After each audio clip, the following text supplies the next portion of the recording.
പശ്ചിമേഷ്യൻ യുദ്ധത്തെ തുടർന്ന് വാണിജ്യ LPG വിതരണത്തിന് ഏർപ്പെടുത്തിയ നിയന്ത്രണങ്ങൾ കേന്ദ്ര സർക്കാർ പിൻവലിച്ചു.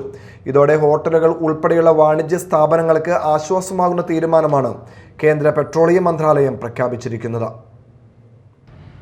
പശ്ചിമേഷ്യൻ യുദ്ധത്തെ തുടർന്നുണ്ടായ വിതരണ പ്രതിസന്ധിയുടെ പശ്ചാത്തലത്തിൽ വാണിജ്യ LPG സിലിണ്ടറുകൾക്ക് ഏർപ്പെടുത്തിയിരുന്ന നിയന്ത്രണങ്ങൾ കേന്ദ്ര സർക്കാർ നീക്കി. വാണിജ്യ LPG വിതരണം പ്രതിസന്ധിക്ക് മുമ്പുണ്ടായിരുന്ന നിലയിലേക്ക് പുനഃസ്ഥാപിക്കാൻ തീരുമാനിച്ചതായി കേന്ദ്ര പെട്രോളിയം മന്ത്രാലയം അറിയിച്ചു. ഗാർഹിക ഉപഭോക്താക്കൾക്ക് പാചകവാതക ലഭ്യത തടസ്സമില്ലാതെ ഉറപ്പാക്കുന്നതിനായാണ് പ്രതിസന്ധി ഘട്ടത്തിൽ വാണിജ്യ LPGക്ക് നിയന്ത്രണം ഏർപ്പെടുത്തിയിരുന്നത്. എന്നാൽ ഈ നിയന്ത്രണം ഹോട്ടലുകൾ ഉൾപ്പെടെയുള്ള നിരവധി വാണിജ്യ സ്ഥാപനങ്ങളെ സാരമായി ബാധിച്ചിരുന്നു. പുതിയ തീരുമാനത്തോടെ ഇവർക്ക് ആവശ്യമായ അളവിൽ പാചകവാതകം ലഭ്യമാകുമെന്നാണ് പ്രതീക്ഷ.